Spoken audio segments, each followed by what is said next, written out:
Salut, comment vas-tu? J'espère que vous allez très bien. Dans cette vidéo, je vais parler de l'hyperglycémie, quels sont ses symptômes et que faire pour surmonter cette condition. J'espère que vous porterez une attention particulière à l'ensemble de la vidéo et la mettrez en pratique. Avant de commencer, j'aimerais vous inviter à vous abonner à ma chaîne immédiatement si vous ne l'avez pas déjà fait. De même, activez la cloche pour recevoir les notifications des nouvelles vidéos que je charge. Commençons. L'hyperglycémie est un trouble qui se manifeste par une élévation anormale du taux de sucre, glucose dans le sang. Lorsqu'elle se manifeste, l'hyperglycémie peut être transitoire ou chronique, on parle alors de diabète. Il y a deux manières de la mesurer, à jeun ou n'importe quand dans la journée. Hyperglycémie à jeun.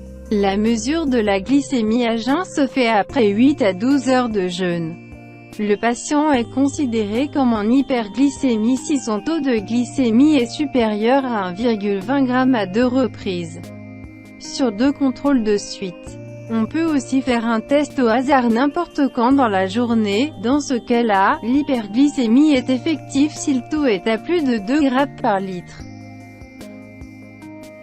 Hyperglycémie et grossesse. Une hyperglycémie pendant la grossesse peut être le signe d'un diabète gestationnel, une pathologie très toxique pour le bébé qui peut entraîner des complications. C'est pourquoi, si on a un doute, on surveille tous les mois, pendant la grossesse, le taux de sucre dans les urines. Il y aura également un test d'hyperglycémie provoqué au 6e mois, pour voir si son pancréas gère toujours bien les hyperglycémies. En cas de diabète gestationnel, les risques sont l'hypertension de grossesse, la prééclampsie, le décollement du placenta, les troubles de la coagulation, un accouchement prématuré, et un retard de croissance intra-utérin. Cause. On parle essentiellement d'hyperglycémie dans le cadre du diabète. Mais elle peut se rencontrer également au cours de fièvre, de maladies infectieuses ou inflammatoires, en particulier du foie, ou en cas de stress intense.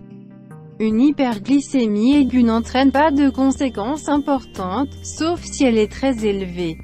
Il y a deux types de diabète, le diabète de type 1, dit insulinodépendant, qui est une maladie auto-immune, et le diabète de type 2, le plus fréquent. Celui-ci apparaît généralement chez les personnes âgées de plus de 40 ans, qui sont en surpoids ou en obésité. Symptômes. L'hyperglycémie, lorsqu'elle est transitoire, peut passer inaperçue. Elle peut toutefois engendrer les symptômes suivants, de la fatigue et une somnolence, une soif intense, un amaigrissement malgré un appétit conservé et un besoin fréquent d'uriner.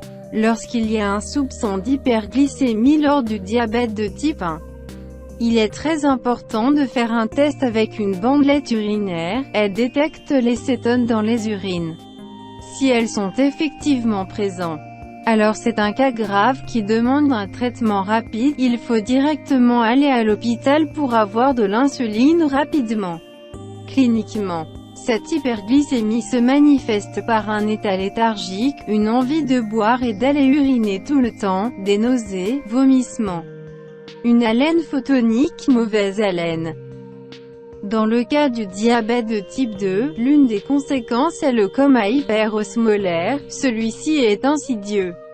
La glycémie monte doucement et peut monter très haut, jusqu'à 4 ou 5 grammes. Les symptômes sont moins reconnaissables, il y a un état mental dégradé jusqu'à ce que la personne tombe dans le coma. Diagnostic. Le diagnostic d'une hyperglycémie s'effectue dans un laboratoire d'analyse médicale, par une prise de sang qui permet de mesurer le taux de glycémie, c'est-à-dire un taux de sucre dans le sang. Cet examen biologique est pratiqué à jeun. À partir de 1,26 g par litre de sang, on parle de diabète. Traitement de l'hyperglycémie. Le traitement de l'hyperglycémie dépend de la cause. En cas d'hyperglycémie, le traitement repose essentiellement sur la diététique, avec un régime alimentaire adapté. l'exercice physique et la lutte contre tous les facteurs de risque cardiovasculaire tels que l'hypertension, l'excès de poids ou le tabagisme. En cas de diabète avéré, le taux d'insuline doit être étroitement surveillé avec le recours, si nécessaire, à des médicaments hypoglycémiants oraux ou à des injections d'insuline. Un dosage de l'hémoglobine glyquée via un prélèvement sanguin est également recommandé au moins 2 fois par an pour vérifier l'équilibre du diabète et l'efficacité du traitement.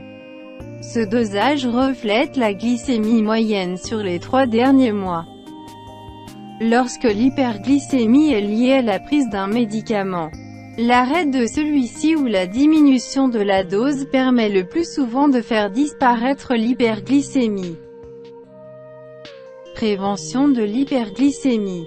Le dépistage de l'hyperglycémie, indispensable chez les personnes à risque. Une hyperglycémie débutante ne donnant généralement pas de symptômes, il est essentiel de faire des contrôles réguliers de la glycémie.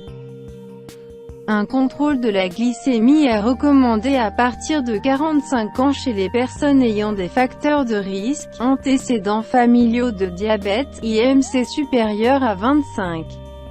La prévention de l'hyperglycémie liée à un diabète de type 2 passe par la pratique régulière d'une activité physique, la lutte contre le surpoids, une alimentation équilibrée.